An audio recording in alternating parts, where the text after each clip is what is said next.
अथ श्री वराहपुराणे त्रयी-अष्टादशतमोऽध्यायः एवं चतुर-अष्टादशतमोऽध्यायः।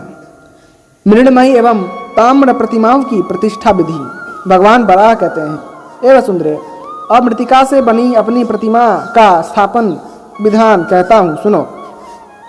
मृण्मयी मूर्ति सुंदर, स्पष्ट और अखंडित होनी चाहिए। यदि काष्ठ न मिल सके तो मिट्टी का अथवा पाषाण का विग्रह बनाने का विधान है। कल्याण की कामना वाले विद्वान पुरुष तांबा, कांसा, चांदी, सोना अथवा शीशा इन वस्तुओं से भी मेरी सुंदर प्रतिमा का निर्माण कराते हैं। यदि कर्म कांड के संकोच की इच्छा हो तो वेदी पर ही मेरी पूजा की जा सकती है। कुछ लोग जगत में यश फैलने की कामना से भी मेरी प्रतिमाओं की स्थापना करते हैं। कुछ लोग ऐसे भी हैं जो अपना अभीष्ट पूरा होने के लिए प्रतिमाएं स्थापित करते हैं। कुछ लोग उत्तम तीर्थ को देखकर वहीं मेरा पूजन कर लेते हैं अथवा मेरे तेज से प्रकट हुए सूर्यमंडल में ही मेरी आराधना करते हैं। हे देवी, तुम्हें ऐसा समझना चाहिए कि मैं विभिन्न व्यक्तियों की भावना के अनुसार वहीं उपस्थित हो जाता हूँ और पूजा प्राप्त कर मैं उपासक को संपूर्ण संपत्तियों से पूर्ण कर देता हूँ। इसमें कोई संशय नहीं है।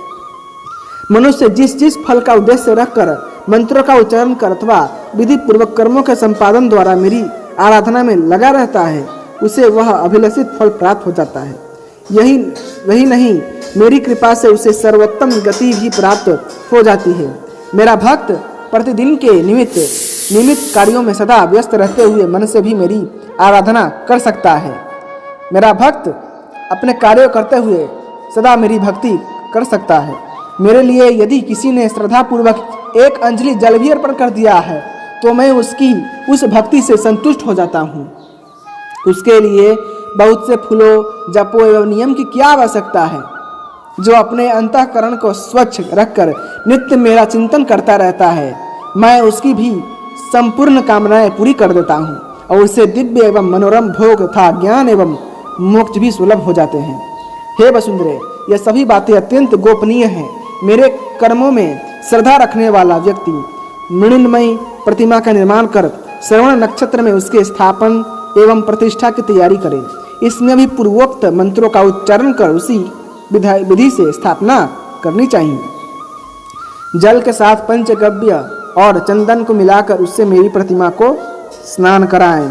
उस समय कहें, हे अच्युत, जो विश्व की रचना करते हैं तथा जिनकी कृपा से जगत की सत्ता सुरक्षित है, वे आप ही हैं। हे भगवान, मुझ पर कृपा करके आप इस मृण्मयी प्रतिमा में प्रतिष्ठित होइए। हे प्रभु, आप कारण के भी कारण, प्रचंड तेजस्वी, परम प्रकाशमान तथा महापुरुष हैं। भवतः अखिल कारणाय भवतः प्रचंड वेग तेजः पुरनायः प्रकाश पुरुषायः तम वंदेह नारायणाय। आपको मेरा निरंतर नमस्कार है। ऐसा कहकर उस प्रतिमा की मंदिर में स्थापना करें। यहाँ भी पहले की ही तरह 4 कलशों का स्थापना करना चाहिए। उन चारों कलशों को लेकर इस भाव का मंत्र पढ़ना चाहिए। हे भगवान, आप ओमकार स्वरूप हैं।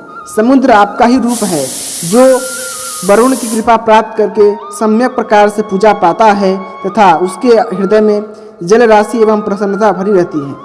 इस विचार को सामने करके मैं आपको उत्तम अभिषेक अर्पित करता हूँ।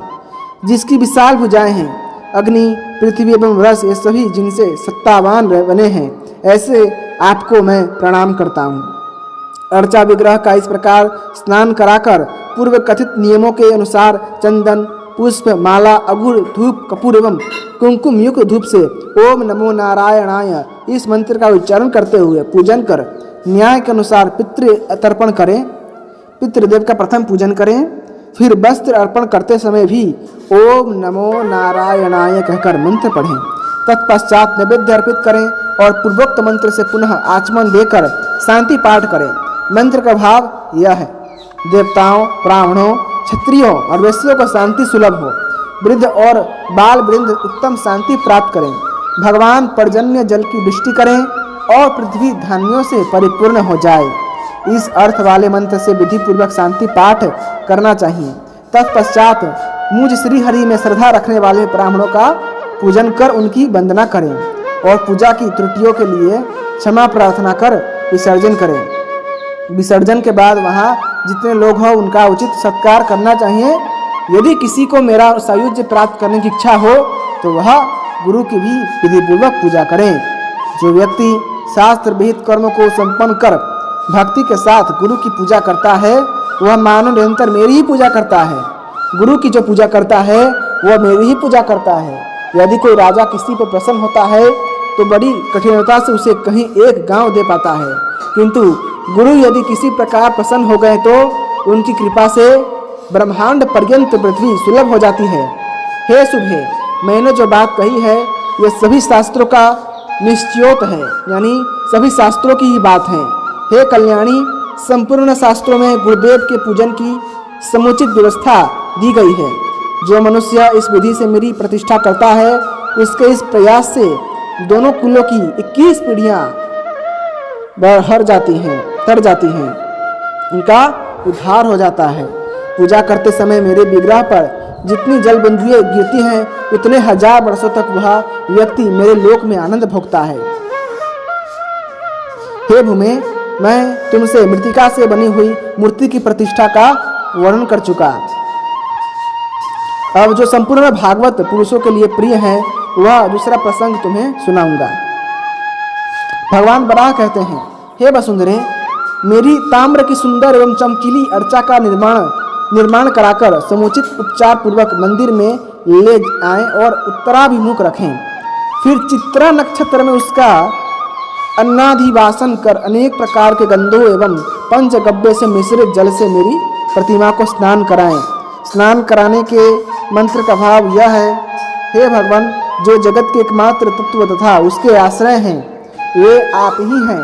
आप मेरी प्रार्थना स्वीकार करके यहाँ पधारिए और 5 भूतों के साथ इस तामे यानी ताम्र की प्रतिमा में प्रतिष्ठित होकर मुझे दर्शन दीजिए। हे यशस्विनी, इस प्रकार प्रार्थना पूर्वक प्रतिमा स्थापित कर पूर्वोक्त विधि के क्रम से अधिवासन समापक पूजा संपन्न करें। दूसरे दिन सूर्योदय होने पर वेद की ऋचा से शुद्धि करके मंत्र पूर्वक मूर्ति को स्नान कराएं। उपस्थित ब्राह्मण मंडली पेड़ ध्वनि और करें और मांगलिक वस्तुएं मंडप में रखी जाएं। पूजा करने वाला व्यक्ति सुगंधित द्रव्य से युक्त जल लेकर इस भाव के मंत्र को पढ़ता हुआ मेरी प्रतिमा को स्नान कराएं। भाव यह है, ओमकार स्वरूप प्रभु जो सर्वोपरि विराजमान हैं, सर्वसमर्थ हैं, जिनकी शक्ति पाकर माया बलवती हुई है तथा जो योगिक शक्ति के शिरोमणि हैं, वे पुरुष आप ही हैं तो हैं।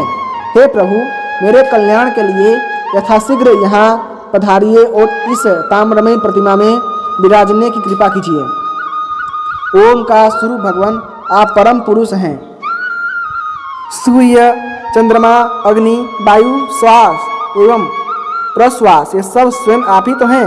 इसी प्रकार गंध, पुष्प एवं दीपक से अर्चना करनी चाहिए।